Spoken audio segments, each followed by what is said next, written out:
So good morning, everyone, and welcome back, day 2. I hope you had a lovely day yesterday, but before I say a few more words, I'd like to invite Anna Freeman just to do some housekeeping for us this morning. Anna. It'll let me just talk a little bit. Okay, good morning, everyone. Welcome back. Thank you. Is it working? Okay, great to see you guys all here today again. A couple housekeeping rules again. No fire alarm plan, so if there's a fire alarm goes, it's a real fire, or gather across the street on Exhibition Road. Please look for myself or Max if that does happen. Another fact, we have a lab tour today going on at 11:25. We have 3 groups. If you are interested in seeing some of the Imperial labs, please find me in one of the breaks and I'll sign you up for one of the group tours. We'll be seeing the hydrodynamics labs and the structure lab. So yeah, please find me if you're interested in seeing that. And yeah, that's all from me. Thanks very much, Anna. Are you having a good time? Yeah. Great time? I know it's quite early in the morning, but yesterday was fabulous, as they say, or even fantabulous, as they say. So mine is really on behalf of Imperial's president, Professor Hugh Brady, the provost, Professor Ian Wormsley, and our dean, Professor Nigel Brandon. You can tell I've got a few steps to go, right? 3 people ahead of me there. A very warm welcome if you are joining for the first time today, and a warm welcome back for those who were here yesterday. So mine is very simple. I don't even have to go over yesterday because our CEO is going to do that, summarize for us some of the salient points coming out from yesterday, and then setting us up for today. So please join me in welcoming the founder of EIS Council, the CEO, Mr. Avish Noor.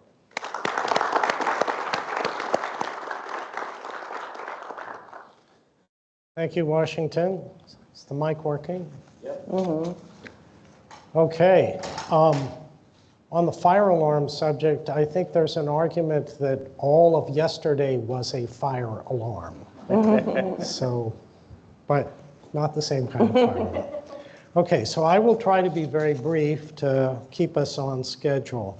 What I'm going to do is just run through some highlights from my notes of some of the ideas that came out yesterday. So I'll keep it brief. In order to do that, it will really simply be highlights. So there was an amazing amount of excellent discussion, great points yesterday. My apologies in advance for all of those points that I don't have here, but it would take an entire day to do that summary, so I won't go there. So I've organized these in 3 categories.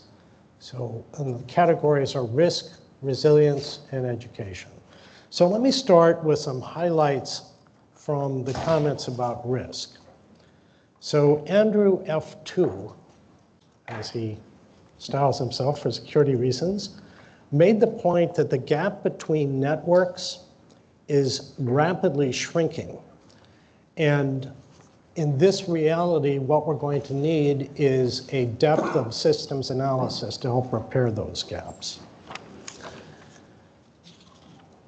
Lily Colon made the point that as we look ahead, what's going to happen? Do we really face extreme risks?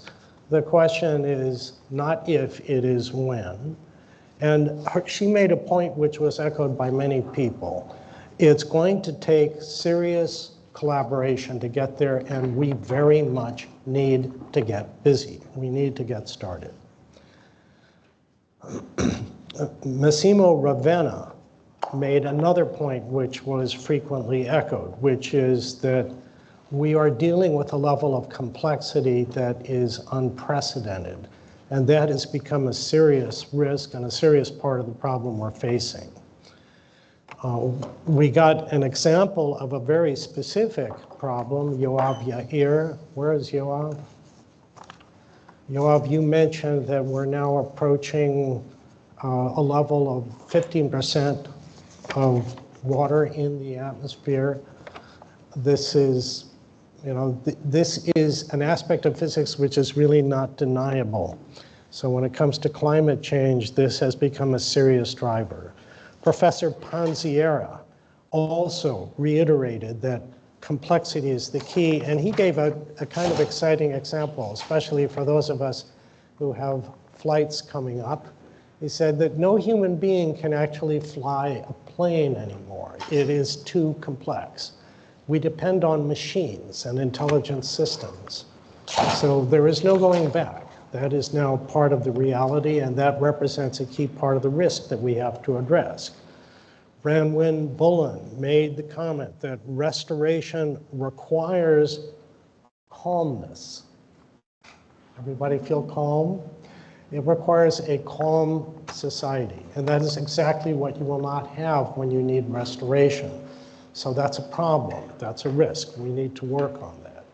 Jim Robb said, as we look to a renewable future, we must not forget that it needs to be resilient and robust. Doing that will require grid farming inverters. That is new technology. It is an experimental use in a few locations. There are issues, concerns. That needs to be vigorously addressed if we're going to deal with this. He also made the point that in the past we looked at, or the power industry always looked at, what are the peak load days?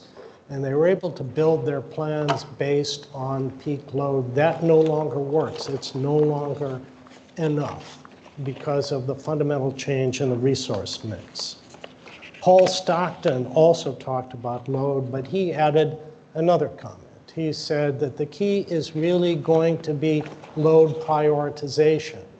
And this is an underserved topic, and it is critical because when you're dealing with a situation where you may have grid-wide outages, where power goes, first, second, third, and how much time, how many hours it takes to get to critical different locations and facilities is absolutely critical.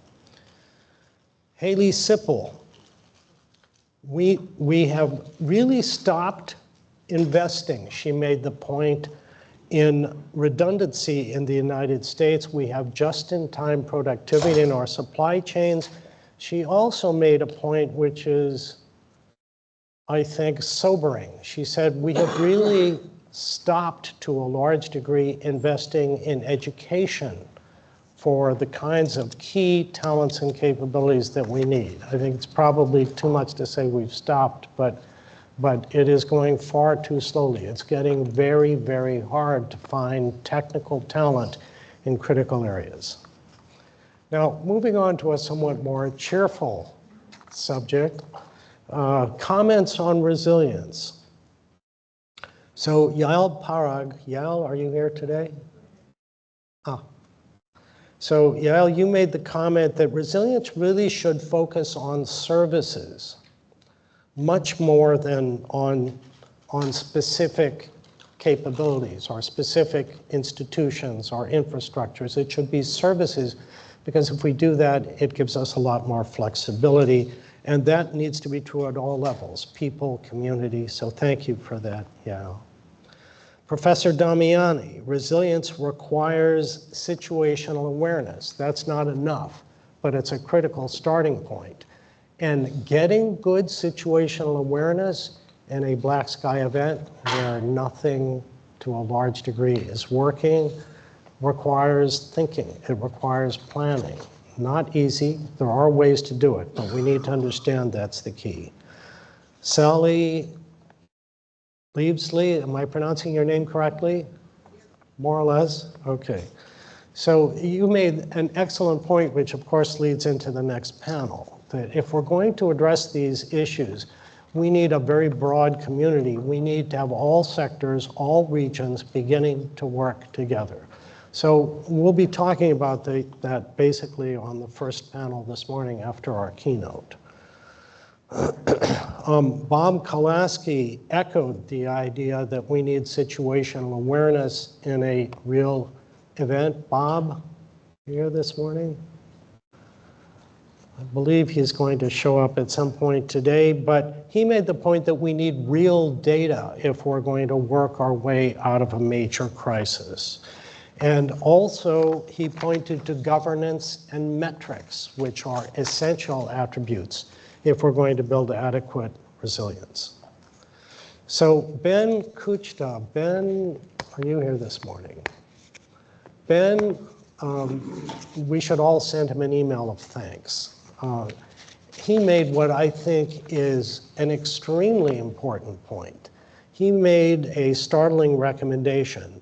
He said, we need metrics to drive investment, not compliance. Now, that represents about a 180-degree change from where regulation typically is today.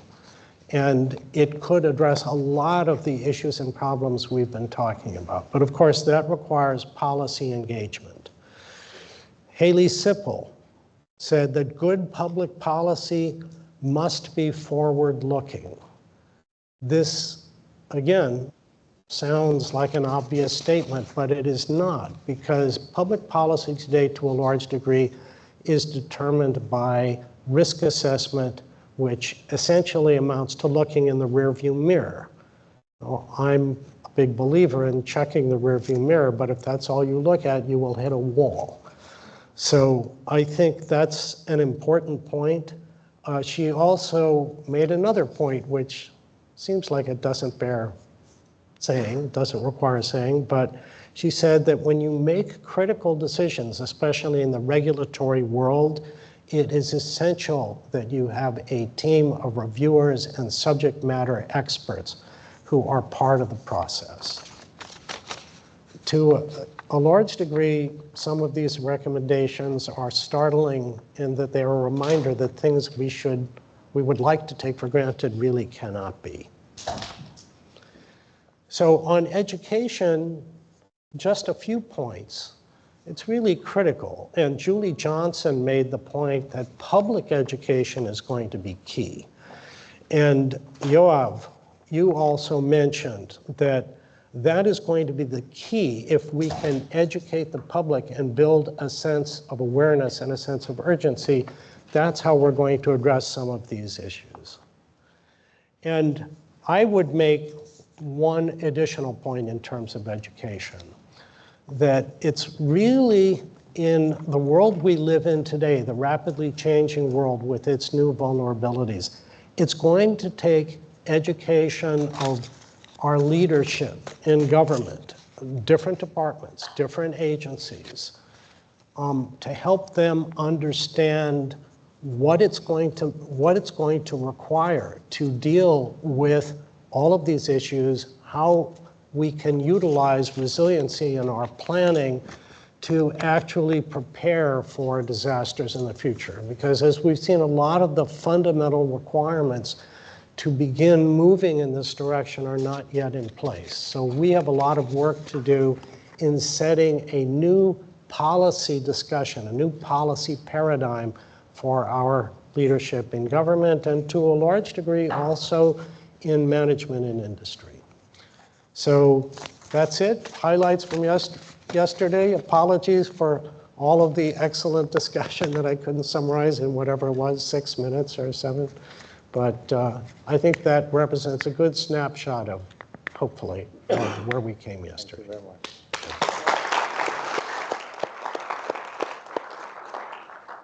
Now welcome our morning keynote, Professor Sloan Wall.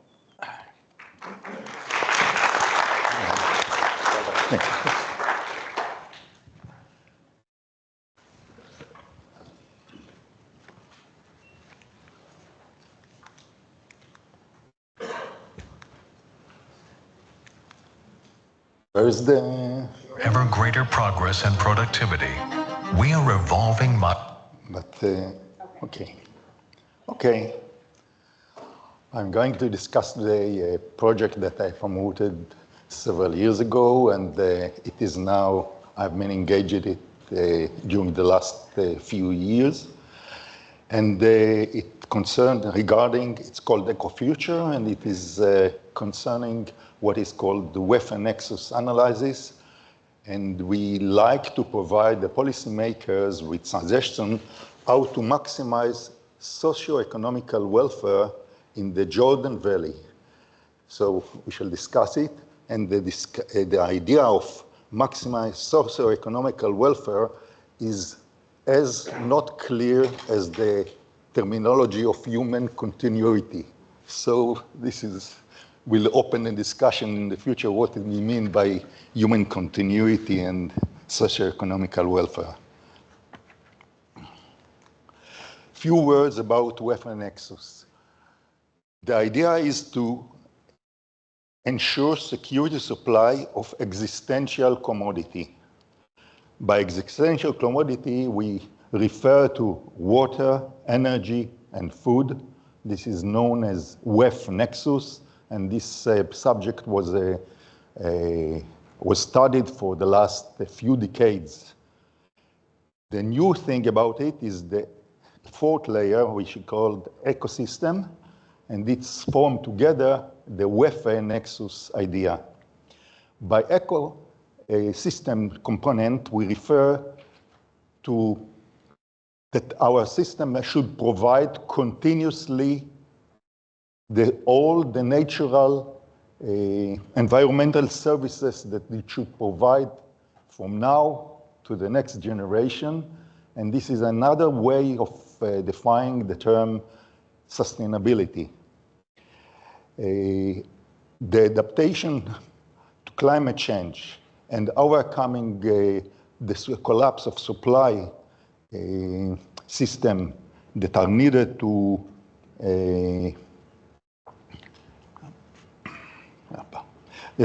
support our life system. This is the issue that we have to deal with the welfare nexus approach. A few words about EcoFuture project itself. We say that we are focused on the Jordan Valley, and by Jordan Valley doesn't function. We refer to the area between the Sea of Galilee to the Dead Sea, which is about 5,000 square kilometers, and it is shared by Jordan, Israel, and the Palestinian Authority. So it is a very challenging thing, and what we added on top of the welfare nexus with additional layer, which we want to show our partners, the Jordanian, the Israelis, and the Palestinian Authority, that there is a major benefit having regional collaboration. However, as you know, this area is susceptible for over a century of political conflicts and lots of bloodshed and lots of suffering that continue being these days as well. This is a 3-year project financed by the European Commission under the umbrella of Horizon and especially PRIMA, which is dedicated to the Middle East. Budget of about 3 million euros, a little bit more. And it started April 2023, and the last week we held in Crete the midterm meeting of all the partners. You see part of the partners are here. They are coming from Jordan, Israel, Palestinian Authority, and Greece. What I said are the challenges. Just emphasize it because it is a little bit more concrete. The Jordan Valley is considered a world hotspot regarding the climate change. So if we have to consider the climate change everywhere with the normal prediction mentioned by Yair yesterday, we should take additional care while dealing with adaptation and not just mitigation, but also adaptation to climate change in the coming decade. The socio-economical welfare is something that should be defined. There is no clear target function that you have to optimize with computers, and I think that this is subject of also the next panel. And the regional collaboration has huge additional value compared to separate dealing with Jordan, Israel, and the Palestinian Authority. And what we want is to demonstrate the benefits of this collaboration. Some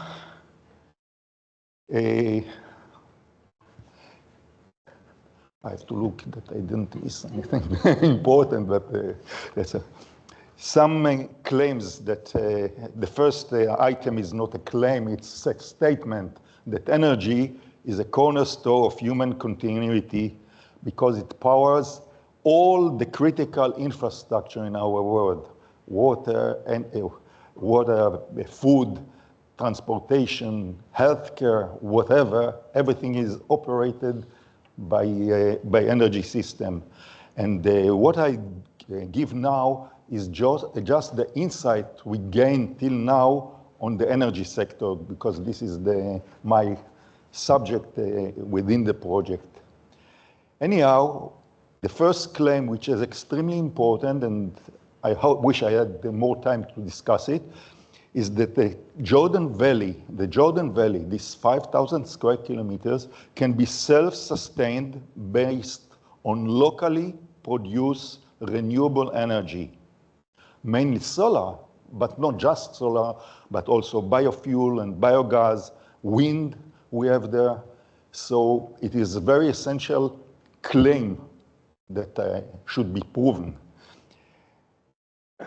Another statement, which is as important as the first one, that this approach is economically biased, viable, and ecologically sound, and resilient. It provides us with resilience, and discussion what means resilient, this is another subject. There are some very intense obstacles in order that prevent us that prevent us from reaching this idea. Most of them are irrelevant from technical point of view. First of all, the regulation are stupid sometimes, and they are imposed by monopolies in Israel, by Israel Electrical Company, and the monopoly of the NEPCO, which is the Jordanian. He's not yet. Oh, you left, okay. So you are not responsible. But they are the land authority that make a lot of obstacles, because if you make a dual use of agricultural land by PV, installing PV, they want to prevent that a farmer will grow kilowatt hours instead of growing vegetables. But this is not true, because in this area with this climate change, additional dual use, let us say 30% coverage or more, can be very helpful to the agricultural production itself. The tax authority, they consider investment in PV like a capital investment, while someone buying fuel, it is tax deductible. So this is a major fault. And there is very limited awareness among most of the regulatory body to climate change. I wanted to substantiate the idea of what I said before, that it is sufficient, we have sufficient energy from renewable, and I looked just on the Israeli part of the Jordan Valley, and I used the NREL SAM program to evaluate the potential of photovoltaics, and I took 1/4 of the real potential, so that's because of the graph. Otherwise, it should explode and put all the demand curves down, so we can distinguish them. But you see here a striking thing. If you use 1/4 of the potential, you can supply over 1,000 gigawatt hours per year. While the red line is the demand in 2023, and the blue line is the 2023, and the red line is 2050. And if you look on the 2050 speculation, then this is the normal demand normalized by the number of expected population in the area. So it is not accurate, but it is good suggestion. And the total demand will be about 900 gigawatt hours. The yearly deficiency during winter time or something like that, it is about 7.5%, about 80 gigawatt hours missing that needed to be supplied by dispatchable resources. But on the other hand, even in this limited scenario, we have over the 22%, over 2,000 gigawatt hours of surplus of energy. What to do with this surplus of energy is something that it is very important, because my next claim is just the commentation or something like that. Is, first of all, I believe that we have to build local microgrid going to distributed energy. This is, I calculated something to estimate what is the size of the local grid, that it is viable from economical point of view and for social point of view. And this is about 100 megawatt peak power in certain area. I think that this is a good number, although this should be substantiated in additional work. All the grids should be totally computerized, managed. The DSO should smart grid management, and it should provide the ability of a peer-to-peer trade. That means that EV can buy directly the energy from the PV supplier. Yeah, from the PV supplier. We are almost at the end. Regional and the regional national collaboration, that's what we are targeting, is that we connect all this microgrid loosely so they are connected within them, and then we have a regional DSO operated, and and in this way also trade can be done over borders between Israel and Jordan with all type of commodities.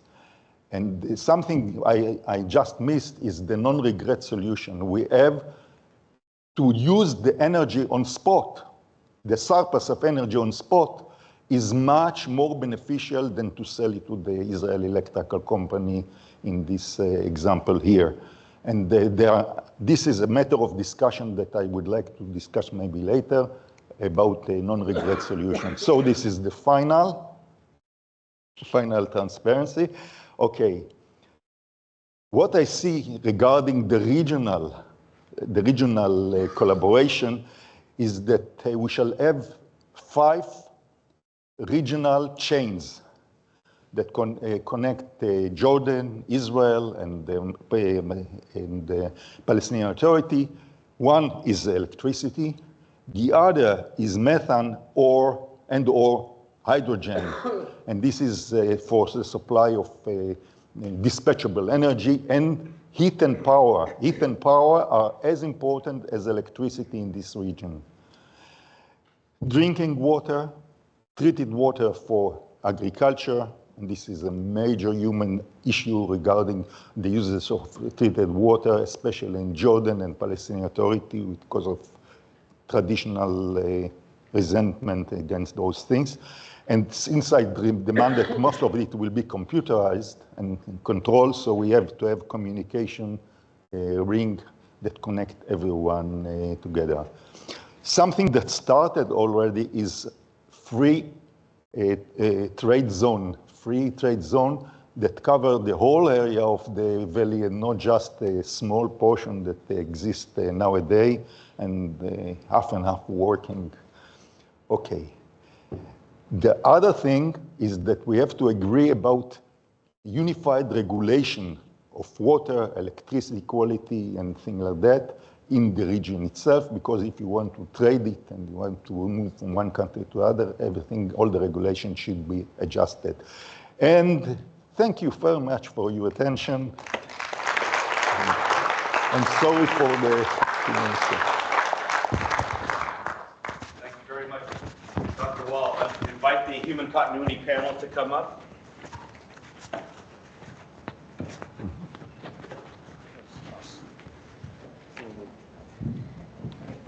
You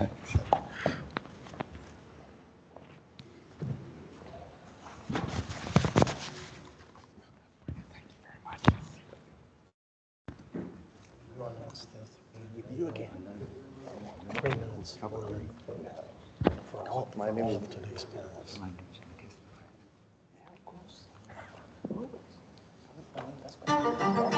Through our drive for ever greater progress and productivity, we are evolving modern civilization into an organically integrated collective entity. But in the process, are we also cultivating a threat to human survival? Every day, the products and services of the modern world are combining and advancing.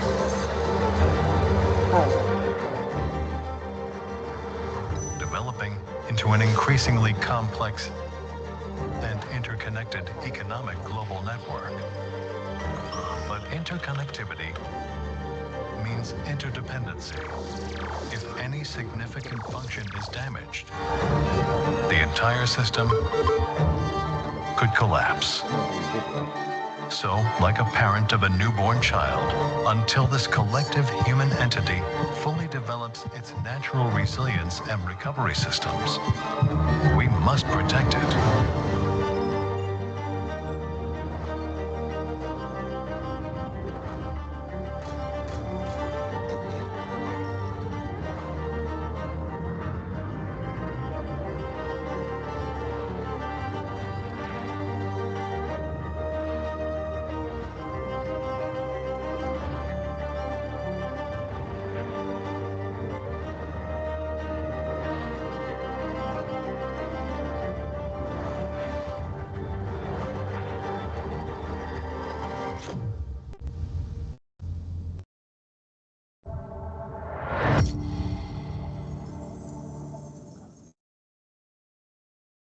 Great. Good morning. Welcome, everyone. Welcome to Panel 8.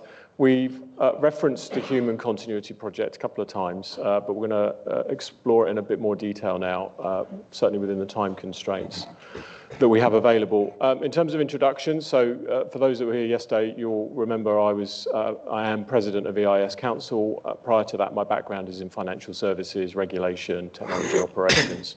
I suspect Avi and Washington need no further introduction, but Liz, why don't you introduce yourself? Yes, I'm Liz Coleman, and I work for IEM, which stands for Innovative Emergency Management. I'm a project manager there. I've worked on several disasters, Hurricane Sandy, Hurricane Maria, Hurricane Irma, you name it, I worked on it. I help with the Federal Emergency Management Agency grants, and I help with communities get post-disaster grants for mitigation and resilience. And a lot of these grants are for power backup, and especially for Puerto Rico, which was obviously a major problem with power.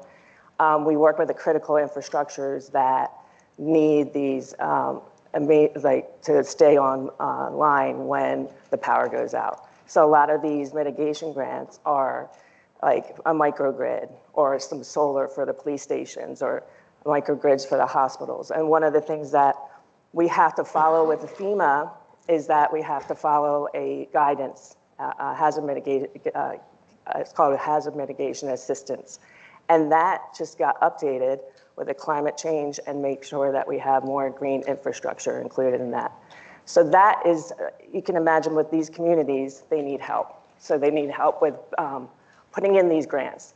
And the grants are very, I don't want to say there's a regulatory, obviously, in these guidance that we have to follow. And we also have to follow it's going to be like a big cost, especially something for like a microgrid, could be like $6 million or so that we have to make sure the benefits outweigh the risk. So then we have benefit cost analysis that we have to do. So they hire a company like ours to help put in the grant. FEMA has to approve the grant before something like that gets funded. And then we help follow that through the grant cycle. And so then another thing about those grants is that you have to have a plan in place. Like it's called a hazard mitigation plan, that you have to make sure that that plan has your priorities, right? So you know that there's stuff that what's the most important thing in that community that you're worried about? Is it power? Is it flooding? What is it? And that's where that plan is outlined and has the prioritizations there. So that's what we help with. Great, thanks very much, Liz. And Lawrence. Yes, good morning, and thank you everybody for inviting me. So Lawrence Marzell and of Whole System Approach, which is a small micro boutique consultancy I operate. But prior to that, backgrounds a long time ago in advertising, brand value for a large global communications group, and then over a decade with a company called Serco, where I was leading research and innovation for UK and Europe in complex managed services, delivering extremely large infrastructure contracts on behalf of governments and public services. And I'm here today representing an EU Horizon 2020 project on behalf of Serco called Pro Bono, which is probably the EU's largest Green Deal research and innovation project. 47 partners, 24 million euros over 5 years, with 6 living labs across Europe, where we are developing green building neighborhoods, which I'll hopefully explain a little bit more. But in terms of complexity, it is hugely complex as a project with different views, different stakeholders, different understandings of risk, different outcomes, and so on. And I think the most important thing that I've realized over maybe 20, 30 years of all of that is that there is a huge commonality and overlap between the techniques and the approaches used for brand vision, strategy, and communication, and the challenges that we have now, where you have to articulate a complex message to multiple stakeholders in complex dynamic environments. And actually, techniques I employ now in research and innovation projects in those complex challenges around resilience, critical national infrastructure, intelligence, space, and so on, are actually the same as we used in advertising many, many decades ago. Great, thanks very much, Lawrence. So in terms of the schedule for the next 25 minutes or so, we've got about 10 minutes left before we go to questions. So you're going to get one question from me, and you need to try and answer it in 2.5 minutes, which is going to be a bit of a challenge, I'm sure, given the scale of what we'll talk about. Anyway, Avi, perhaps you could give us your vision for the Human Continuity Project. Okay, well, I will try to leave out every other word and make it, but yeah, no. Let me start with a quote. This is from John W. Gardner, who was the former U.S. Secretary of Health, Education, and Welfare. This was, I think, around 1950, some time ago, but I really like the quote. "We are continually faced with a series of great opportunities brilliantly disguised as insoluble problems." I believe this is the opportunity represented by the Human Continuity Project. The problem we've discussed yesterday, things have changed. Life is not like it was some time ago. Everything depends on everything else. That has introduced a new fragility. One important dimension of that fragility is human conflict. So if we keep that in mind, the fundamentals of the Human Continuity Project really are represented by an idea that came up multiple times yesterday. Resilience requires the broadest possible collaboration. Human Continuity Project is intended to be a collaboration of experts, leaders in every sector and every region of the world. And since the objective is continuity of the human race, in spite of these new vulnerabilities and the global risk they represent, most people, I believe, would feel that's a good idea. Is there anyone against human continuity here? If so, please raise your hand. But it's not free. It doesn't happen by itself. It's going to require work. And here's the interesting feature. If we take that motivation, the desire, okay, let's find a way to ensure that in spite of these new fragilities, humanity will continue. We can use that to work together on driving the critical change that is necessary. And if we do that, then we will be actually addressing two different capabilities. First of all, we'll, of course, be working on building resilience directly, but secondly, there's no way to do that and build these communities of common interest spanning nations and sectors without reducing the conflict, which is a large part of the core problem. So you get both together. And what that means is as we work on this project, if it can expand and grow and really touch all regions and all sectors, then at the same time, we'll have an opportunity to help bring humanity a bit closer together. To finish, I will tell an extremely brief story from the world of systems engineering. Because if this project is going to work, at the end of the day, it needs to build a resilient system so that all of our infrastructures work together in a resilient way. In the systems engineering world, there is a way to do that. It is what creates every instrument that is currently on orbit. And it is this aerospace class systems engineering that can drive and guide this process. And as it matures, the systems engineers will be able to apply to our infrastructures the same formalism that was applied in building the Webb telescope, of failure modes and effects analysis. Meaning, okay, in a particular region, what are the critical infrastructures? What are the key failure points that we have to protect against? If we believe that we want our instruments, our important instruments, to survive and thrive, there is no reason in the world we shouldn't apply that same technology and systematically make our civilization resilient. Great, thanks, Avi. Washington, I'm interested in how that vision resonates with the work of Imperial College and how you would supplement that vision. Thanks very much, Paul.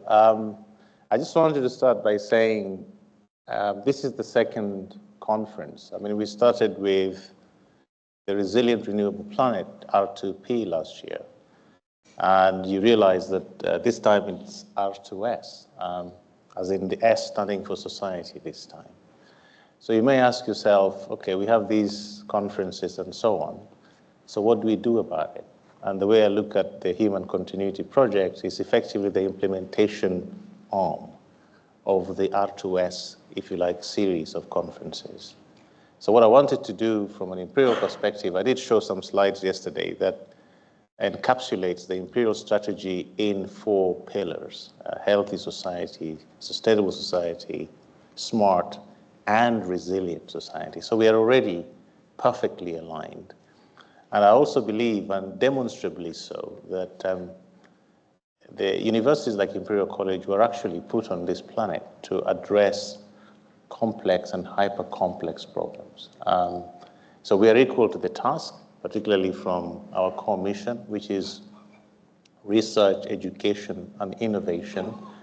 And what I'd like to do is basically to say we've started a movement, and that movement is encapsulated in terms of practical implementation of what we discuss at these particular conferences in the Human Continuity Project. So you could actually look at the Human Continuity Project as a project of projects, but interconnected in themselves. So that's what I'd like to say by that. Thanks, Paul. Great, thanks very much, Washington. Lawrence, we're not short of ambition from those 2 comments. From your experience, what were your reflections on that vision based on your experience of working on large-scale complex projects? Okay, well, no disagreement whatsoever with Avi. It is a systems thinking challenge, really. Unfortunately, society didn't start in that place. So how do you retrofit millennia of infrastructure to a systems thinking approach. Pretty difficult. And Washington, it is a movement. And really, I've been in these events having these discussions around resilience, crisis, emergency management, et cetera, for decades. And in a way, we are still talking about the same thing. The challenges remain the same, if not more complex, because of the connectivity and so on. Are we making progress? Well, the practitioners on the ground who are doing resilience because it's their day job, keeping infrastructure going, protecting, whatever, they are doing it. But as Washington says, a movement requires something a bit different. And it requires not just us, we're disciples already. We know all about it, we agree. It requires a wider societal movement. And ultimately, back to my areas of expertise, a movement requires two things. It requires a brand and a vision, something that engages emotionally the heart of society so that it can live, breathe that vision and that movement. But a brand, and therefore a movement, has to be underpinned by rational, logical attributes, which are the products, the technologies, the approaches, the proof, the evidence on the ground. And without those two things working in balance and harmony, if you only have one or the other, it will fail. So in a way, systems thinking approach needs to extend from the practical, technical application right the way through to how it's identified, narrated, and communicated. Great, thanks, Lawrence. Liz, last question to you, and then we'll open it up to questions from the audience, so get your questions ready. Diverse experiences and knowledge it's one of the standout characteristics of this conference. It's going to be key to delivering the Human Continuity Project. Can you expand a little bit on the work that you do and how you think that could inform some aspect of the Human Continuity Project? Yeah, sure. I think one of the things that, working in the US under the FEMA, that they have really good structure of a framework of how to plan in the planning, where, we put priorities and what the priorities are first. Secondly, there's a guidance. The guidance are, talk about the regulations and what regulations that need to be followed. And then thirdly, it's funding, right? So how much funding goes into that? And then we have a grant management system to track all that. So then we can get metrics. So to put like pen to paper, that's where I see we can emulate something similar. They've been around for a long time. They're doing a good job at the structure and really emphasizing climate change now as well. Okay. Yeah. Great. Thanks very much. One comment from me before we do questions. I found the panel on cyber to be inspired a thought in me. Cyber often has, throughout my work on resilience, inspired thoughts about resilience. And one of the things that we discovered very early in my cyber resilience work is cyber folk would have a strong admiration for the networks of the adversaries and their ability to network and to communicate across borders and outside structures. And they ended up coining the phrase, you need a network to defeat a network. And I think that language applies in the context of the Human Continuity Project. We need a network to defeat the problem that we face as a human civilization in terms of the complexity that we've had. So I think my overarching definition of the Human Continuity Project is about building a network of knowledge. In Washington, I agree completely. How we extract the knowledge expertise that we have in this room and take that forward throughout the year and then into next year's conference is part of defining that network approach. Thank you very much. Any questions, interactions from the audience? Yes, at the back, up there, please. Gonna get to you today, I promised.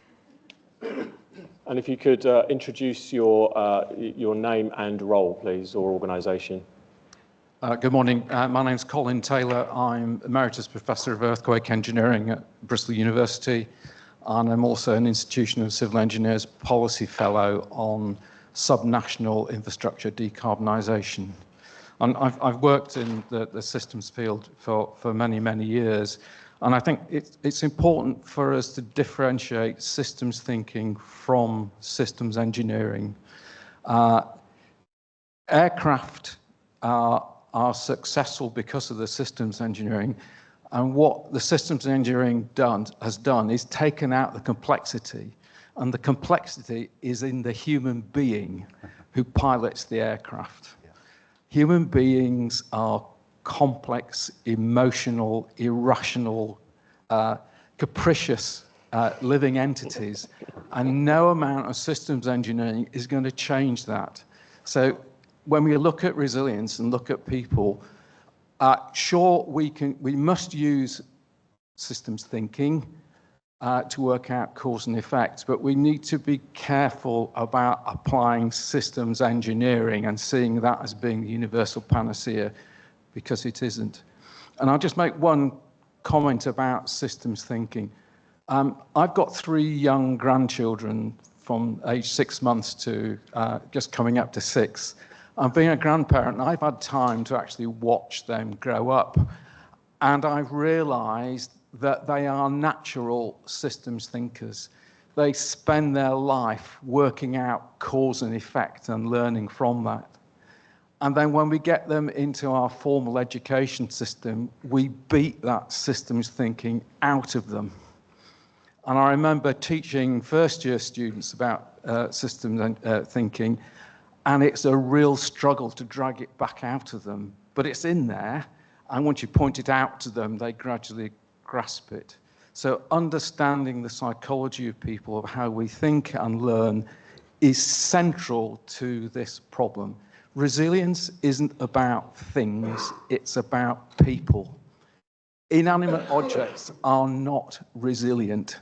They can't change themselves. It's human beings who change themselves. And if we don't recognize that fact, we'll build our resilience solutions on the wrong kind of foundations. Yep. Yes, you want to respond? Yeah. I have to say 100%. I agree with you. I don't know if you noticed my pentagonal representation of the threat vectors yesterday, and I would argue that the social dimension is the most critical of all the 5s, and that includes exactly what you've said. So I agree entirely. Great. Sally, please. Can I disagree slightly? Because I think it's a different way of thinking of systems engineering that we're going to need to use.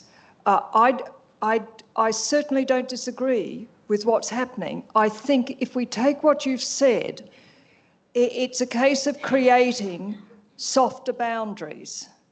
And yesterday I talked about academic institutions starting resilience apprenticeships, whereby the boundaries change from the technical academic levels of theory and practice to bringing the workplace actual workers, not just students, the workers in to do their resilience work with your levels of assistance.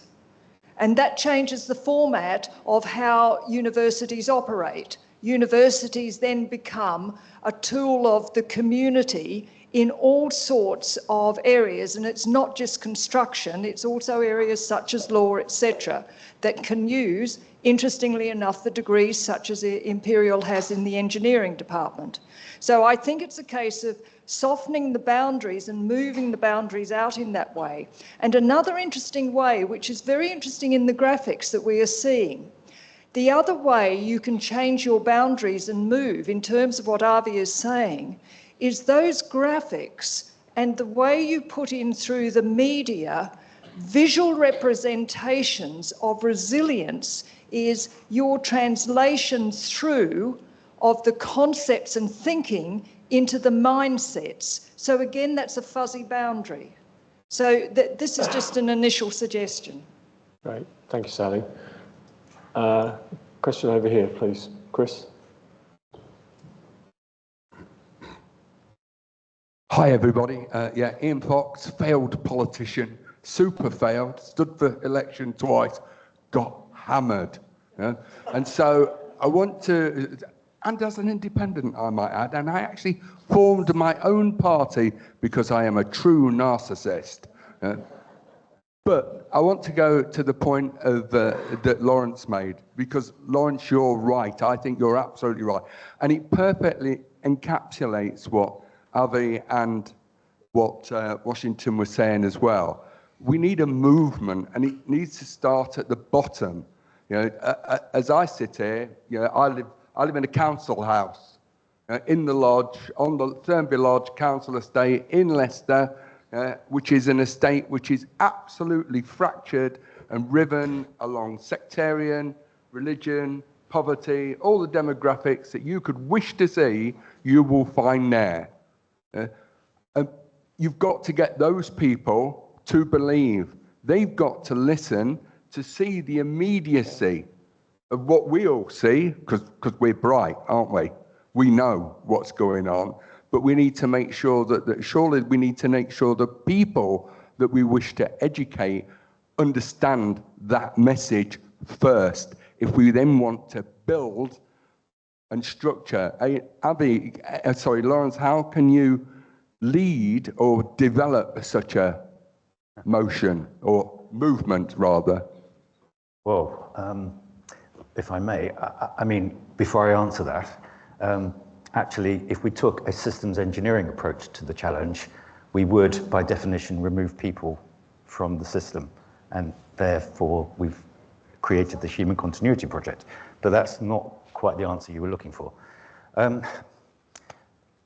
Sally mentioned it has to start with education. You have to bring in a systems thinking approach at politics to policy, get it early, get it young, get it at the beginning, and but if I'm really practical, and you know, advertising, brand, communication, and so on. But practically now, the pivot, the bit where things can change, if we think about infrastructure and services that get delivered to society and so on, that change, where change can happen, is in the requirements and procurement process. So policy, those procuring essential services that we as a society have to use, electricity, mobility, et cetera, you include within the requirements definition and the procurement process firstly a systems thinking approach, resilience in the same way that you would include social value, and you enforce it through the requirements and the social value requirements and the KPIs. Okay, Avi, briefly. Basically, I think we're all saying the same thing. You can't solve all problems with one approach. But exactly as you said, applying systems thinking to the procurement process, to the interconnected infrastructures, the machines that basically keep us alive, and adding to that everything required to address the human dimension that has been discussed now in the questions and comments. Absolutely. We need to find a way to engage in the broadest possible way a very big tent, because it is the excitement of people everywhere about accepting and working on the challenge to solve this problem which confronts civilization, that will drive excitement and make the Human Continuity Project work. For that project to work, there needs to be a systematic approach to engage and understand all the interdependencies between all of our different infrastructures and supply chains. That's absolutely clear. We have the technology, we have the approach to do that. But that's certainly not the end of the story. We will need to bring in media. We will need to bring in psychologists and sociologists in order to understand how to make all of that happen together. Anna, do we have time for one more question? Okay, one more. Sorry. I had a question about, throughout life, I've always reflected on what I'm doing. Are we asking the right question? And on the Human Continuity Project, one aspect I've noticed in all the presentations is a lot of focus on existence. You need food, water, energy, ecosystem to exist. But from my perspective, quality of life is important as well, because just existing is an enjoyable lifestyle. And one aspect for me to consider would be if there are 8 billion people on the planet, you start with the knowledge we've got, but not the existing infrastructure. We've talked about the increasing complexity of systems, all of which are interdependent. Humans have chosen to increase that complexity, increase the interdependence. And we could say it's happened by accident. If you took a different approach, you could say, okay, people would prefer to live in communities of, say, 1,000 people. I don't know what the right number is. Create a microgrid. So in other words, we've centralized electricity generation rather than having decentralized distributed generation. But if we adopted a completely different approach, so the question is quality of life more important than existence? And if it is, what's the best way, given our knowledge, given the number of people on the planet, the resources we've got, to basically maximize quality of life?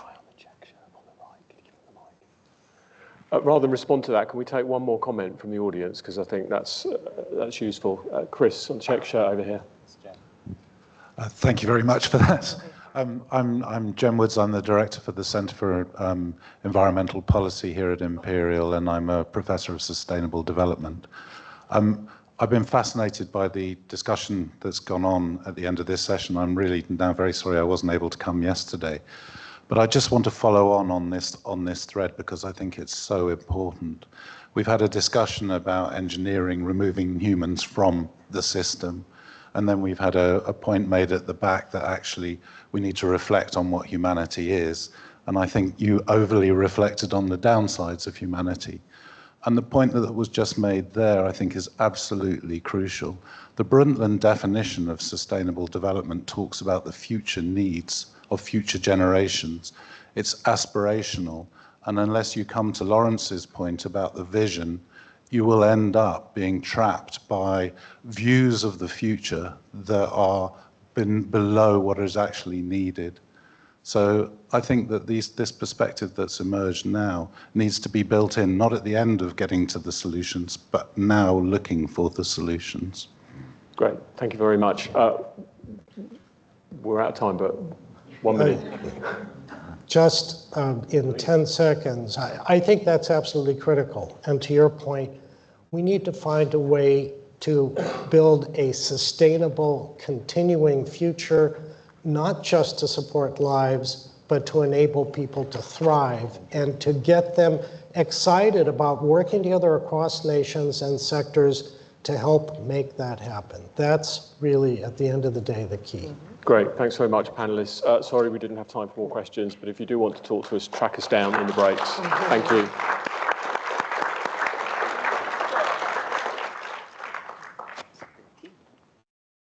We're going to have a break in 5 minutes, but before we go on a break, we have another PhD student, so we'd like to highlight his work. So please sit in your places. You're about to get coffee. And Angelos, welcome.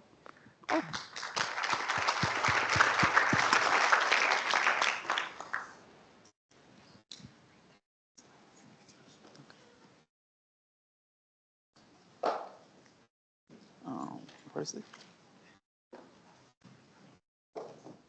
No, it's fine. Where's the clicker? Here. Oh, here, great. Hi all.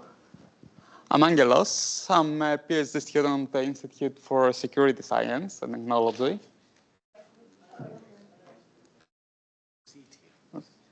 Oh, you don't have to look. Great. Yeah, that's better. Great. Yeah, I'm a PhD student at the Institute for Security Science and Technology. I'm supervised by Professor Ochieng and Professor Channa. And my research topic is deep learning-based threat detection and city images for baggage security screening. When you go through the security control of the airports, typically the X-ray machine operators will see an image, a projection of your bag, like the one on the left side. Now, maybe you are able to spot there is a firearm there, but other than that, anything else is unrecognizable. This is the main limitation of this technology, that because the high-density objects can cover each other, many threats cannot be detected. And also, this is the reason why the security control people will ask you to remove any big electronic device you may have on your bags. So, because of these limitations, now on most of the big airports in the world, including all the major airports here in the UK, are shifting to this new technology on the right, which is called CT, or computed tomography. The idea is that by scanning the object from many different angles, we can acquire the information required in order to reconstruct a 3D representation of the bag. Now, this is a great advancement for aviation security. It helps the machine operators to detect threats more accurately. However, still, there is a limitation that when these operators, they need to examine many bags for many hours, this can be a very cognitively challenging task. So the aim of this research is to develop novel 3D computer vision solutions that will be able to assist the city machine operators to detect threats faster and more accurately. Now, in order for an automatic threat detection system to be actually useful for the airports, it needs to meet three main requirements. It needs to be accurate, which means to detect as many threats as possible while having as less false alarms as possible. It needs to be time efficient. This is a particularly challenging requirement in this domain because these CT images, due to their third dimension, they can be about 1,000 times the size of a common 1 megapixel photo. This means that we need to process large volumes of data in very short time frames. And finally, we need the algorithm to be adaptable for the needs of different airports.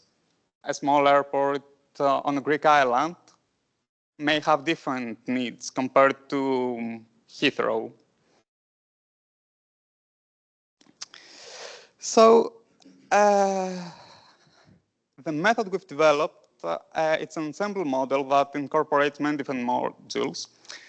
I won't go into much details, but the main architecture is inspired by the recent advancements in natural language processing.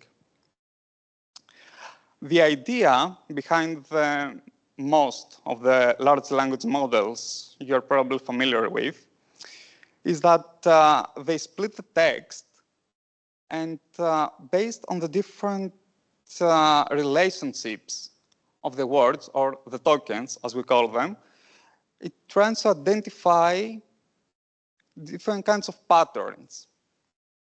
Then based on these patterns, it creates a mathematical representation. If it's Google search, it uses this mathematical representation to find the web pages that are best related to your search. If it's ChatGPT, it uses this method to identify what's the optimal next word for the response. In our case, we use the same principles, but instead of splitting texts, we split 3D volumes.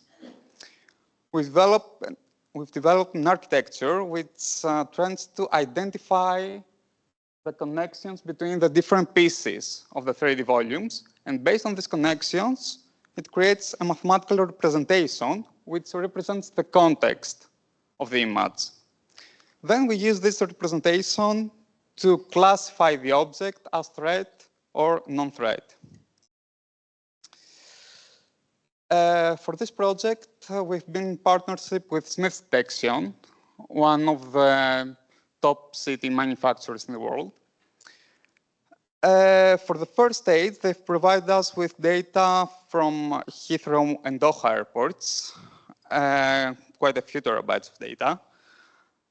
For this stage, we don't care whether the bags contain threats or not. We only need to develop an algorithm that will be able to extract meaningful patterns. As a next step, we train a small classifier to associate those patterns with the types of threads we're looking for. For this step, we are having a data set with about 600 threads. Finally, these are the results we have achieved. The y-axis shows the true positive rate, or the cases of threads that they were correctly identified as threads. And the x-axis is the false positive rate, or the false alarms, cases where non-threads were identified as threads. The figure on the left side is the firearms. You can see that for firearms, the model achieves quite a good performance. For about 1% false alarms, we've achieved more than 98% true positive rate. While for knives, this is a more challenging type of thread because there are plenty kinds of knives, from kitchen hunting knives to folding knives and small razor blades. So for this case, we've achieved about 95% accuracy for about 3% false alarms. And that's all. Thank you.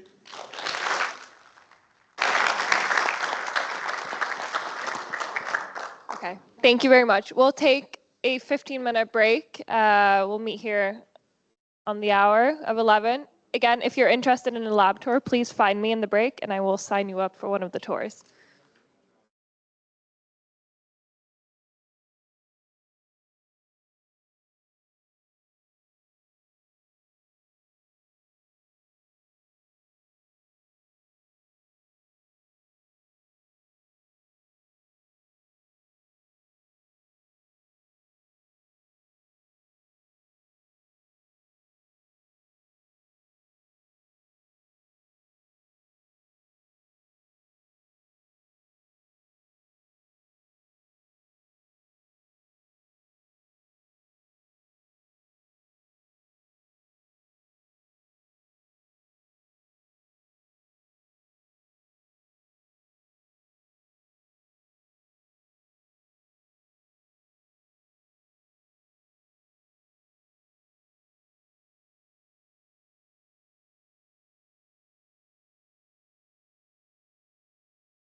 Thank you. Hope everybody had a nice break. Welcome back. We're now going to talk about what does whole society resilience mean in practice. Caroline will be our moderator, and I'll ask you to take it away. Fantastic. Well, good morning, everybody. Really delighted to be here. My name's Caroline Field. I am a partner at PA Consulting. I lead their resilience practice. I'm also a visiting professor at Loughborough University in infrastructure resilience. And I'm also an alumni of Imperial 24 years ago. And I'm also the co-founder of the Centre for Whole of Society Resilience. And that's what we're going to be talking about today, whole society resilience, and how we actually put that into practice. And we've got a great panel here today to discuss it from various parts of the globe. I'm just going to provide some introductory comments regarding, I suppose, more the UK. So about 2 years ago, the UK government issued their National Resilience Framework, and they talked about 3 key issues as part of that, 3 key principles. The first being a shared understanding of the risks we face, the second being prevention rather than cure, and the third being resilience as a whole society endeavour. And so that bit is the bit we're going to focus on today. And what they mean by that is that everybody takes ownership for resilience throughout the system. So right now in the UK, for example, we have obviously Cabinet Office kind of set that strategy, but it's delivered on the ground by local resilience forums. But they've been very much kind of in sort of response mode. But what we need to do is make that shift from that sort of reactive stance to a very proactive and strategic approach to resilience, where we're building resilience with our communities and engaging more with our communities. So there are a number of things I think we need to be doing, fundamentals we need to build in order to build whole society resilience. So number one is really, we talked about it earlier, I think, Lawrence, around this whole systems approach. And so we need to join up from top to bottom and from kind of make sure that we're engaging, not just being top down, but we're being bottom up. We need to connect across the system between each other. We need to connect from research to practice to policy. Lots of connections, but that is at the heart of resilience. We lose resilience at those boundaries, at those silos. We need to shift the mindset. We talked about mindset earlier, and it really is a cultural shift. So a cultural shift from reactive to proactive. And we've seen that at our government levels. So the Cabinet Office set up a strategic function for resilience as well as a response function so that they give themselves some time to actually think about that strategic piece. And we're seeing our organisations start to do that as well. And that's really important to take that time to be more strategic. And one of the key things that we are looking at in the UK is the role of Chief Resilience Officer. So that is each of the local resilience fora in the UK are looking to have that role. And this is going to be quite an amazing role, and they're going to have to do a lot. It's not just about responding to emergencies. It will be about how do we collaborate? How do we join that system? How do we empower our communities to really own resilience? And so this is going to be, we need to get this right. We need to provide the right kind of skills and training to that role. And they will be the catalyst, I think, for that shift in culture. And we'll touch on that a bit more later.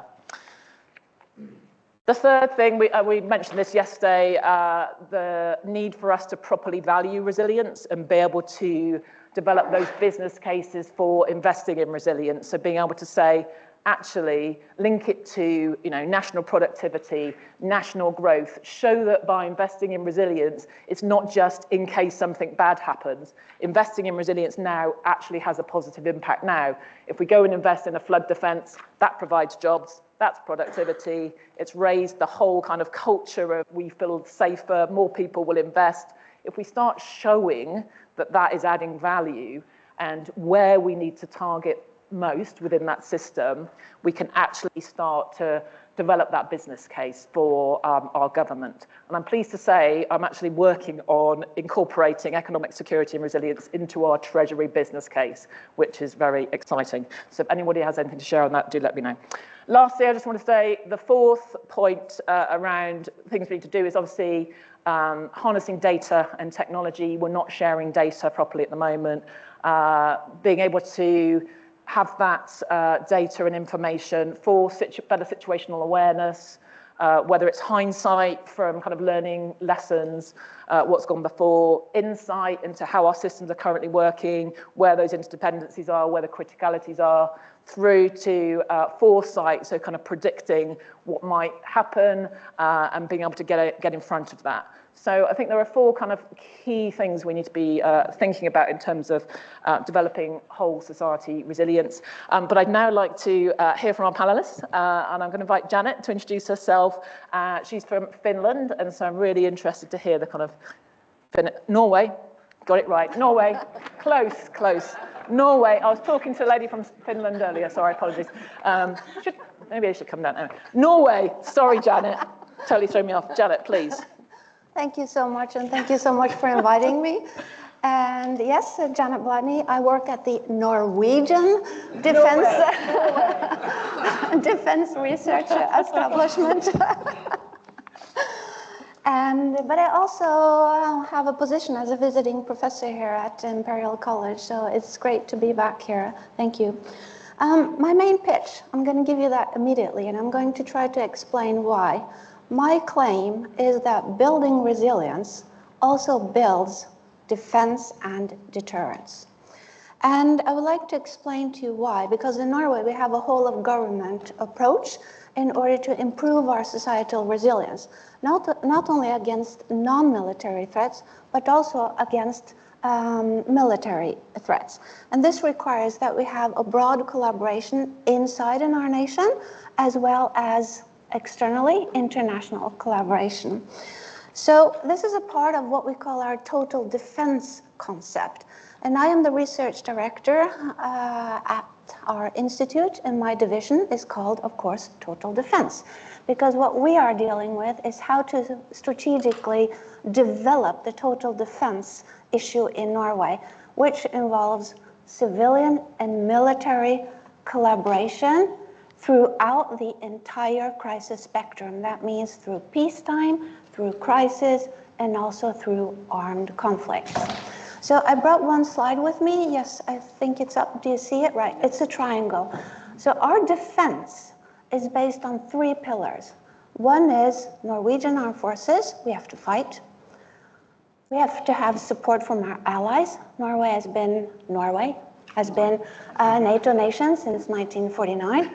And we need civilian and military collaboration. And this is where we have the civilian support to the military. So if we have a resilient society, that means we're also contributing to our defense. So that's our defense effort. There's 2 things I want to bring up. One thing is joint planning, because the total defense concept really requires that the ministerial responsibility is also cross-governmental. So we have to be able to, let's say, look the big picture and also do a little bit more joint planning than we did before because of the threat space we are dealing with. But in addition, we also have to deal with a very good situational awareness, and that was mentioned earlier today. So the defense sector will have a complete different situational awareness of the crisis than the civilian sectors. So to have that joint understanding is crucial. And one example of that, and I'm sorry to bring it up again, that is COVID-19. Because everybody knew we would have a pandemic. We didn't know when it would come, just like another typical crisis. It showed we had a lot of vulnerabilities, for instance, supply chains, but it really showed that our ministries had to collaborate across their responsibilities. So it's extremely important that also resilience means to reduce the silos between these ministerial responsibilities. The other part I want to touch upon, because we've heard a lot about today, is climate. Again, sorry to bring that up as a good example. But if you have a look at our triangle, our defense concept up there, and the civilian society is hit with a lot of new, let's say, renewable technology, new adaptation to the climate changes, it will immediately have an impact on our defense. And that's also an area that we need to take into account. So that's my claim is, resilience building a resilient society also builds defense and deterrence. Excellent. Thank you, Janet from Norway. And now I'd like to hand over to Duncan Shaw. Duncan, would you like to introduce yourself and give us your take on how you're delivering whole society resilience? Thank you very much. Good morning. So I'm Duncan Shaw from the University of Manchester. I'm Professor in the Business School, and I also co-chair the National Consortium for Societal Resilience in the UK. The consortium brings together the resilience partnerships that sit across the UK. We have 49 of the 51 partnerships, all coming together to work together around societal resilience. We began this a few years ago when the government came out with this term, whole of society resilience, and put that into our new lexicon. And people started looking at each other saying, what was this? What are we going to do about it? So we held what we thought was going to be a very small meeting, 5, 6 resilience partnerships, just to come together to start to talk about what this means and what do we do about it. In that first meeting, we had 60 partners, and we realized that this was going to be a significant issue for the UK as to how do we do something about it? What is it that we do, and how do we do it? So there is lots of guidance around what to do. But the consortium fills the gap of, well, how do you begin to build society and build society's resilience? And we understand, from my context, resilience is all about people. It's about the people having relationships with each other, relationships with the voluntary sector, with local government, with businesses, relationship in a whole of society sense with all of the different actors that they need to have relationships with. Now, the problem that I've got with the term whole of society, which Caroline knows well about, is whole of society is this massive aspiration. It puts the focus on having relationships with everybody because it's the whole of. And so from a starting point that's quite a modest starting point, it can be very intimidating. So what we say is, well, don't be intimidated by it. Don't use that as a reason not to do anything. Instead, just focus on 20% and try to make some ground with that small 20% and then build that up. And so what 20% do you start with? Well, the people who are most vulnerable, the people who are at risk, the people who are unprepared, who are unaware, they have no agency. Those are the people to start with. You don't start with the people in this room, for example, because you are already probably very resilient. You already know how to get things done. You probably know what the risks are in your local space. And there's lots of people. We suggest, and it's not 80%, but if you use the 80-20 rule, 80% of the population are already very resilient. So let's focus and identify who those 20% are and put in place some systems to help them. Get the 80% to activate their resilience, to take care of themselves, to self-help, and then to go and help others. And help others in a way that is meaningful to them, not doing it in a patronizing way, but doing it in a collaborative way. And so within the consortium, we've been setting up different processes for that. One is around community emergency hubs, so having communities come together to self-organize, and neighbours helping neighbours, or spontaneous volunteers, where people can come and support, provide whatever sort of support they want without additional pre-planning, without an extensive amount of preparedness on their part. And then we've got various other mechanisms that we're setting up and then trying to disseminate these across the UK in order to build resilience from the bottom up. So it's predominantly being led by local government, predominantly involving voluntary sector, as we'll hear about in a moment, involving all of these other actors, but it being led by society and being very much developed by society. Maybe I'll just stop there, Caroline, or I could keep going. I could keep going forever, couldn't you? No, Yeah, no, it's I'll brilliant. stop. All right, are you sure? No. Any other points you want to make? Pardon me? Any other points you'd like to make? There are lots of points I'd like to make. Which page? Okay, we'll pick them up in a moment. All right, let's hand over to Robin. We're really keen to hear from Robin. Would you like to introduce yourself and give us your take on whole society resilience? Absolutely. Hello, everybody. I'm Robin Knox. I'm really glad he stopped because he's pinched most of what I wanted to say. I'm Robin Knox. I am the director of the Voluntary and Community Sector Emergencies Partnership here in the UK. The origins of our partnership were born out of the tragedies of 2017, where Grenfell Tower and the Manchester Arena, a terrorist attack, and the terrorist attacks here in London really highlighted a massive gap between the statutory bodies that respond when an emergency happens and the communities who are directly and indirectly affected by major shocks. And we were created with the intention of how do you formalize or more formalize the space that the voluntary sector and communities themselves, faith sector, share in the system with the police, fire, ambulance, NHS, local government, national government, and how do you create a space where that is genuinely, to play into some of what we've heard about today, a system that's working together, that truly centres people and puts people right at the heart of what needs to happen to prepare for and respond to major emergencies. The makeup of our partnership, similar to Duncan, started with 12 organisations who were directly involved in the response to those incidents in 2017. And it is now a network of networks, 300 organisations across the country, each of those with networks of themselves.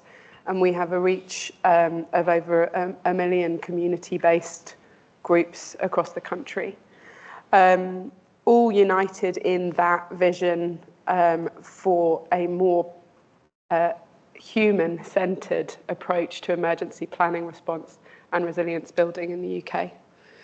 I won't go into too much detail, but what we do essentially is we create a space for people to make the friends they need before they need them. So it is not a moment of who do I call and where do I go and how do I make a nuisance of myself. You'll all know the unfairly trotted out example of volunteers turning up unwanted at emergency scenes. And I think what we're talking about is how do we create the conditions where people know how to plug into the system, They know where they can add value. People understand the role of the voluntary and community sector and the roles that faith and neighbourhood groups can play when something goes wrong. So making mates, making friends is number one.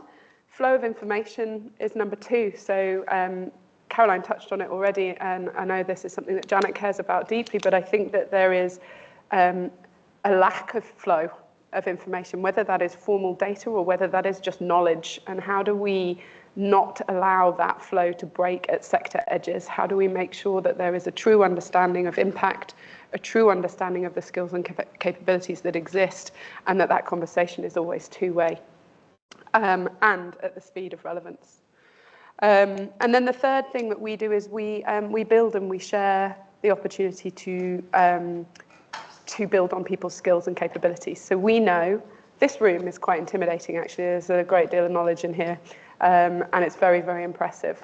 We also know there is a huge amount of skills, knowledge, and capability that exists within community groups, particularly in communities of interest and identity, and people really understanding the nuanced needs of people who are in particularly vulnerable situations or who are marginalized or minoritized within our society. And that is as valuable as the incredible depth of knowledge and experience that is here today. What I care about and what I hope we've got opportunity to dive into today is I think there is a need for us all to recognize the role and the importance of the role that community play in the system that we've been talking about this morning. There has been, with respect, a great deal of how do we tell the community what they need to know? And I actually think we need to challenge that. It's not about pushing stuff out there, it's learning to listen and hearing how those parts of the system, which is where the vast majority of everybody sits, how are we listening and including that in our system thinking going forward? The second thing, again, Caroline touched on, is I think there is a fundamental shift in the way that we lead, the way that we lead our organizations, the way that we lead our communities. I think a fundamental change around how we create space, how we are more curious, how we explore these extremely complex spaces with an open mind and a willingness to explore uncomfortable spaces with those that we know less. The third area I've got already, I'm not going to say too much on this because I know we all agree, it's complex. And our constant quest for simplicity is flawed. We need to accept the complexity of the space that we're operating here in Resilience, and we need to embrace it. It's glorious complexity. It is what makes our communities wonderful, that diversity of thought, that diversity of experience, of knowledge, of contribution is a strength, and we need to play into it, not force it into a nice, neat box as part of a standard operating procedure. And the final thing, which is complex but really important, is I have an issue with a risk and threat exclusive-based approach to resilience.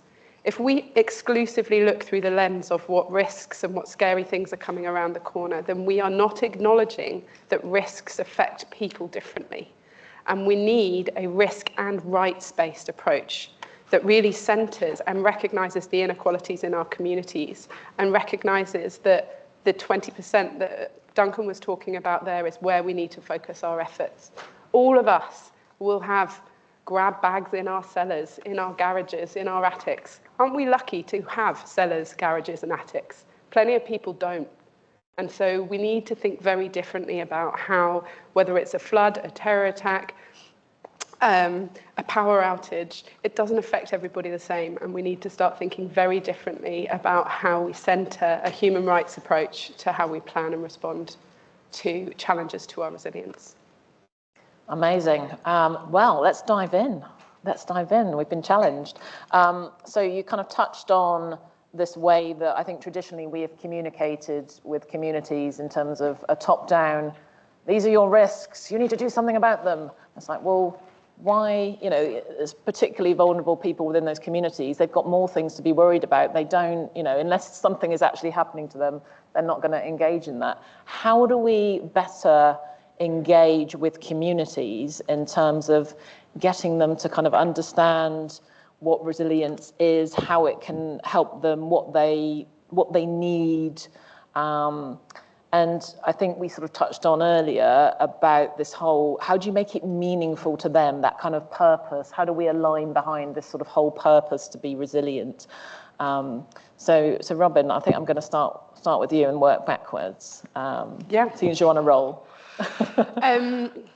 So it's a big question, and I think to touch on something Duncan said, you know, community is not a homogenous thing. So I think creating the space and and using the resources that we have to recognise that one size doesn't fit all, and we need to invest in the different networks of trust to have that influence. So how do we get people how do we better engage with communities? I think the fundamental point that I would make there is I think resilience building is already happening. People are already doing great work in their communities. You guys will all know there's someone on your street or in your church or in your mosque who's doing great things to build the strength and the connections within communities that would make them more resilient should something awful happen. So I think we don't need to worry about whether Jane at number 42 has a copy of the flood disaster plan. We don't need to worry about that because Jane will never care about the flood disaster plan. What she does need to know is who can she connect to? Where does she go for support? If her house is flooded, what are the options that are available to her? And she will call the people she loves and she trusts in that situation. So how are we connecting to Jane's areas of trust? So I think that there's I think number one is recognizing that you can't get to everybody and that it won't be relevant to everybody. And I think the point you've made there, Caroline, about saying that there are people who have the capacity to care and people who don't have the capacity to care about some of the stuff that we're talking about. It's not about changing their mind. It's about making the information available to those who can act and will act. Regular Joes who want to create a go bag and have got room for 2 litres of water in their spare kitchen or whatever. But it is then about saying, where are the networks of trust that we can plug into so that we can have conversations with the people who are seldom heard, or we can have conversations to explore who is it who they are going to listen to or they are going to go to when something happens so that they can get the support that they need. And if we are investing in the day-to-day community building rather than flood planning, that leads to resilience and is already strong and growing in our communities across the UK. Brilliant, thanks Robin. Duncan, I'm just going to add a bit to this as well to the question, so just to throw you off here. No. I was just thinking as you were talking, Robin, that very often post-disaster we all come together as a fantastic community because we're driven by that purpose of, oh, we need to fix things, we need to come together and help everybody. And how do we harness that before something happens? So Duncan, maybe if you can sort of touch on that in your response as well. Sure. Let me start off with the communication element. Yep. So, of course, we can have systems set up that can provide alerts, can provide warnings. They can provide information on how to be prepared through websites and campaigns and so forth. And all of that can be done in a preparedness sense so that it's available when you need to respond. And that will touch on some people, and some people are probably in that 80% that I mentioned. But then the 20% are the people who don't have that information and maybe aren't able, Jane at number 42, who doesn't know what's happening. However, if Jane is, or believes herself to be vulnerable in some way, she might already have very well established connections into services that she relies on for daily life. So she will have somebody perhaps coming into the house to provide her with living support. She'll have friends and family around, perhaps. This is obviously the ideal situation. And that ideal, let me talk about the non-ideal later, but Jane might have these structures around. So in a disruption, yes, Jane is vulnerable, but perhaps no more vulnerable than somebody else who is next door to her, who has been affected by the same incident, but they don't have those structures around them. They aren't particularly classed as vulnerable. They're not on a priority list anywhere, but they don't know how to get that information. They don't know how to respond in particular ways. So instead of us thinking about vulnerable and thinking about vulnerable registers and thinking about priority lists and so forth, we've been moving more towards a model of need that thinks about what is it that Jane needs. And as Robin said, everybody has different personal situations. They all have different needs. So if we can understand across the population what those needs are, then it doesn't matter whether it's Jane who is on a vulnerable list somewhere, or it doesn't matter whether it's somebody who's not on a vulnerable list, is we can build capabilities against the needs that they have. So they have a need for evacuation support. They have a need for some sort of living support. They have a need for information, for somebody to go and knock on their door to tell them that something's happening and do they need any help. So if we understand what the needs are that Jane has, then we can build capabilities around those needs. And that begins to understand the individual requirements that different people have. And so no matter whether you become vulnerable during the emergency or you're vulnerable before the emergency, you might have similar sorts of needs again, and those can be addressed. Caroline, unfortunately, I've forgotten the first part or the additional part of your question. So it's just about the sense of how we kind of engage with that sort of purpose pre something happening as opposed to post. Yeah. So we've been developing a number of different responses, a number of different ways to get society involved. And some of these can be done in a preparedness mode. So you can set up a community emergency hub. You can identify where that building could be. You can identify who might want to be the local community leaders within that hub. Or you can wait until that self-organization happens during a response. And you can see how communities begin to self-form, self-organize, how leaders begin to emerge. And if you've got the relationships with those communities, then you can very much let it emerge spontaneously as the emergency begins to respond.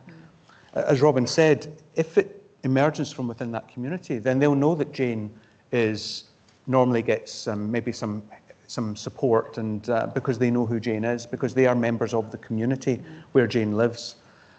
And so it's very much about making that situated at the local level, the hyper-local level, the street level, the household level, not about trying to do it necessarily across a whole region, but trying to support the development of capability right at the street level. Thanks, Duncan. And Janet, really keen to hear, you've been kind of doing total defence for a number of years, so really keen to hear your kind of take on this and how we can address those issues. Thank you. I might take a little bit of a different approach to this, so go a bit back to the total defense concept. And in order to have the civil and military communities work together, this also implies that we are dealing with governmental agencies, we're also dealing with private sectors, we're dealing with NGOs, and of course it comes back to the individual, as very clearly stated already, and why it's so important to have the resilience at an individual level.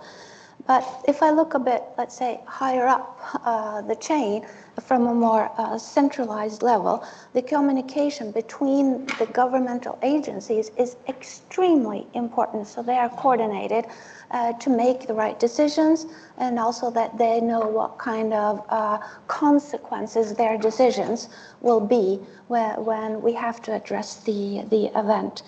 So this brings me back to also the communication from the government out to the entire society, to the civilian population, because at the end it's about protecting your nation, protecting your population in your society. And that's why we're dealing with trust, as already mentioned. I think this trust to the government part is also crucial. For instance, we deal a lot with misinformation and disinformation. What's the truth? How do we communicate the truth to the public? And that can be extremely difficult sometimes. Another thing I want to bring up about communication is also from the knowledge perspective, the scientific perspective, because we as scientists, we have also a responsibility in communicating our research in such a way that it can be applied to increase our resilience. And I think that's something that we can improve, but at the same time, there has to be someone out there to take our knowledge. So resilience through education, knowledge building resilience, and having, let's say, the user at the other end. So that is also communication in a different way that was stated by my colleagues here during the panel. Brilliant. I'm going to turn to the audience for questions. 1, 2, 3. 1, 2, 3.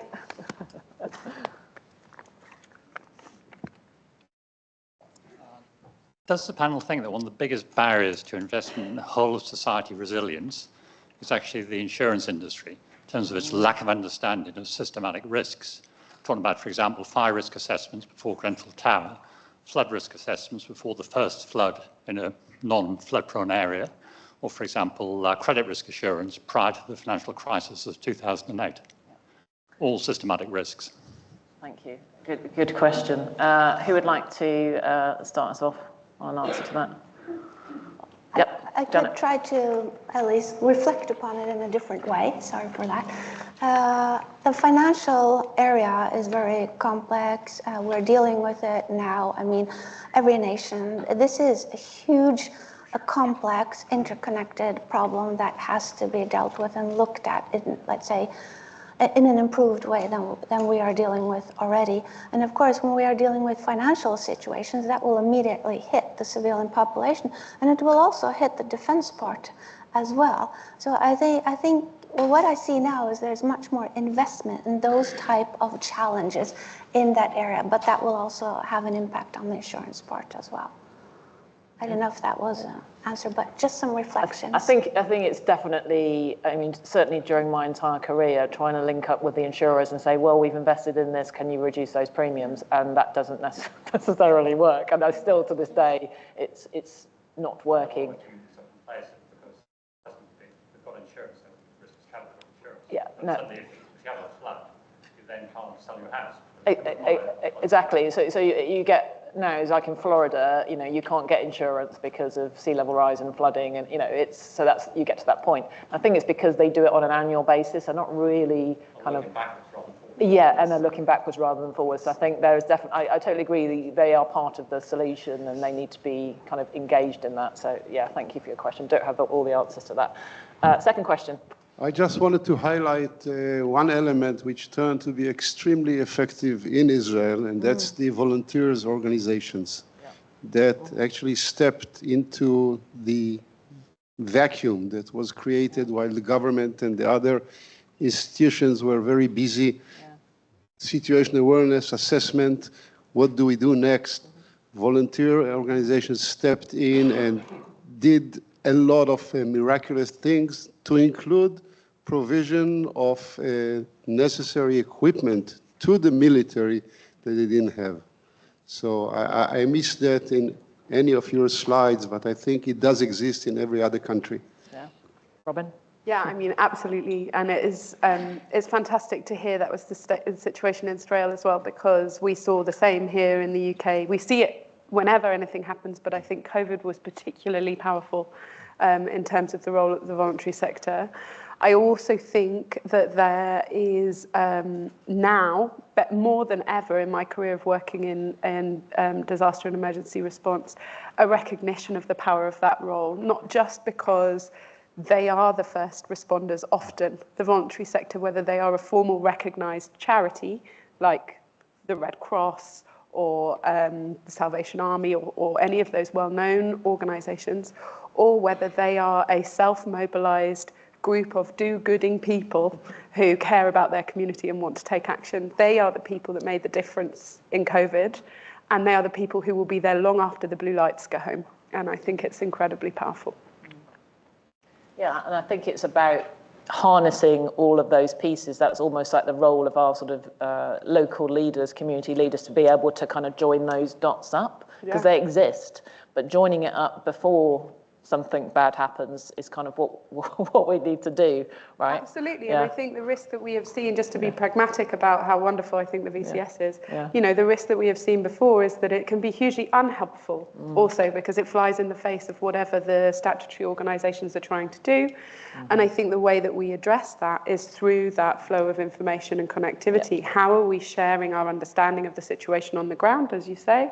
How are we understanding what the need is, as Duncan's talked about, and how are we understanding who can fill that need in the short, medium, and longer term as communities take weeks, months, years to recover from whatever has happened. And I think that flow of information is what bridges the gap. We have 2 quick questions, and then Alistair Brown, University of Kent. I thought the discussion was fascinating, and I liked the discussion around inequalities. I mean, I think we all know that those who come from more deprived and more impoverished areas are going to be less resilient by nature. And I thought some of the comments that Robin in particular made were really interesting about how you support local communities. But, you know, if you think about, you mentioned Grenfell, for example, so if you think about Grenfell, you know, the local community had said, look, we knew our housing was a problem before the event and nobody was listening. So it's those determinants of inequality and those who control the decision-making around those determinants. How do you get those agencies, organisations, local government, national government to support local communities? And you know, these are organisations and agencies that have never been to local resilience forums before. They probably don't even know that local resilience forums exist. How do you get these people engaged, because they are so influential in local communities? Duncan, do you want to start? Okay. And then Robin? Sure. I think that's the massive question that everybody's wrestling with, is how do we get them engaged in a meaningful way? Not how do we consult them, and which is much more just about lip service, and we already have a pre-planned idea of what we're going to do, and then we take it out to the community in order for them to validate it. We call it consultation, we call it co-production, and everybody's happy because it looks like on the face of it that it's about consultation.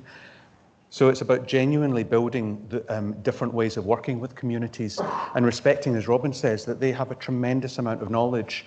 They have knowledge of local risks, better than many agencies, because they have lived the risk and they've experienced it, and they know what changes perhaps they've made that mitigate or indeed accentuate some of the risks. They understand the people who are there. So they're able to bring a vast amount of knowledge to the development. But that requires a different mindset. It requires a different type of project, perhaps, when you're starting and thinking about how to address, let's say, a flood risk area. Is we don't start off with a technical solution and then we try and sell it to the community. We start off listening to the community and then co-developing a technical solution that aligns with their expectations and their requirements. So it's almost back to front. Is you have consultation at the very beginning, genuine consultation, and then right throughout, not at the end. Hi, it's Lisa Bascott, second line of defence. Particularly interested in what you've been saying, Robin. I'm going through a process within the private security stroke policing arena, particularly when it comes to frontline officers, but looking at challenges around social cohesion. So, you know, rises in retail crime, violence against women and girls, hate crimes, extremism, and getting the private security frontline officers and police to work more collaboratively in order to address those, but specifically by leaning into the communities, as you say, an amazing, rich, diverse level of knowledge and expertise. Do you have any tips? Because I am embarking on that process as we speak, and obviously you're doing this within the voluntary sector. Are there any tips that you can give me in terms of getting that sort of coordinated community response, including all those safeguarding entities, in order for something like this to work, to come up with effective solutions? I wish. I wish. Tips. I think where we have had the most success is where we have gone to where people are. And I think that is exceptionally difficult when you are working with people who speak in command and control, people who understand formal structures and who respect those formal structures, and then you're working with people who couldn't give less of a damn about those formal structures. So I think the creating and being curious about the spaces where the marginalized voices are already safe and active and entering there is probably the best bet. The other tip I have is slightly more negative, I'm afraid, but it is a recognition that there are so many other fights that these communities are facing, that their capacity and interest is low. And even if they are incentivized, you know, we do things like if we're working with a community who are disproportionately impacted or at risk in some way, we tend to financially incentivize to come and contribute in some way to the conversation. The issue with that is that it's never a significant enough financial contribution. It also creates a power imbalance. And there is the only way that we have seen success, having tried a number of ways, is being curious enough and gentle enough to enter the spaces that are already safe and sacred. And that isn't quick. So I think the recognition that if you've got a project that needs to be delivered in 3 months' time, you're probably not going to nail it. And it's something that's going to take years of investment in relationships to see change. Thank you. I think last question. Colin, did you have a question? No, sir. You sure? Okay, perfect. One last question? Is that okay? Okay.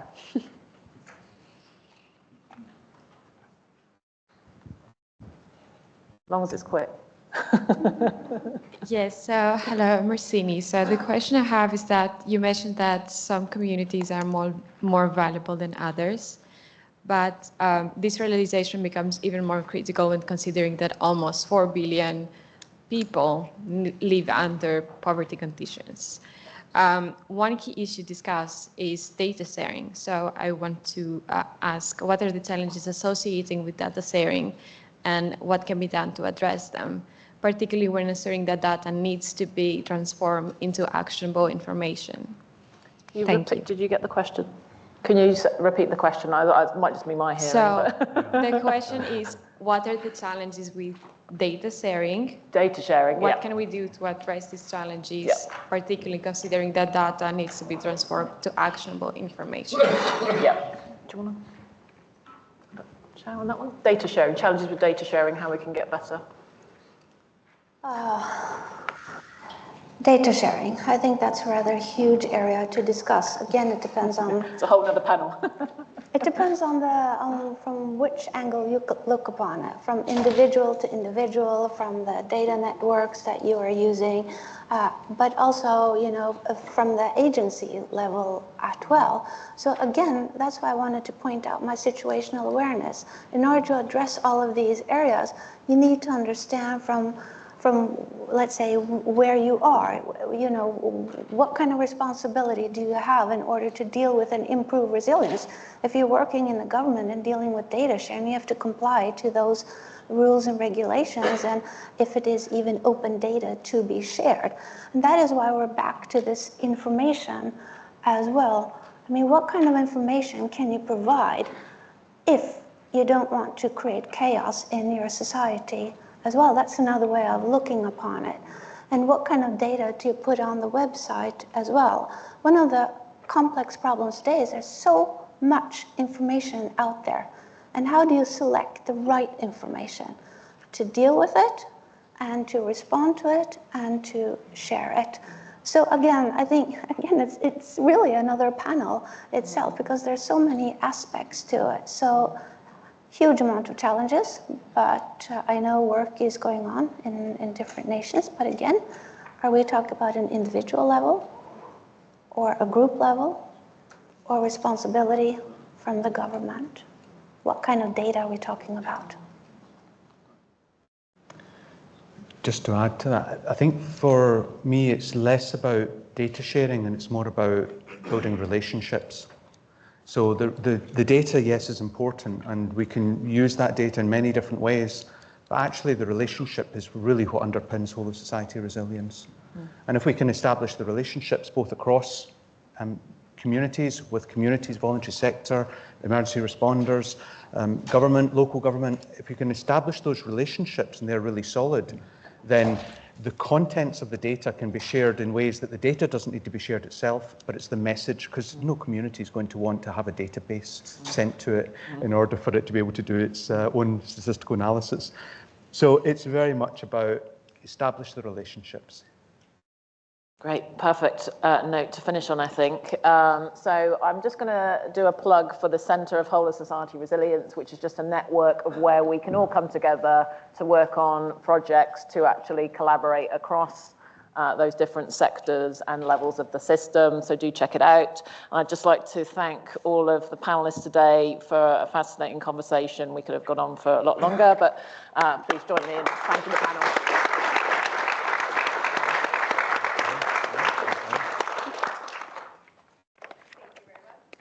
Okay, if you've signed up for the tour, we have 2 tour guides out here who are going to take you around some of Imperial's labs. So thank you very much, Caroline, Jana, Duncan, and Robin. And yeah, after that, we'll break for lunch. So you're free to roam around now unless you want to go on one of the tours. We will be back here at 1:10. 1:10, back in this room.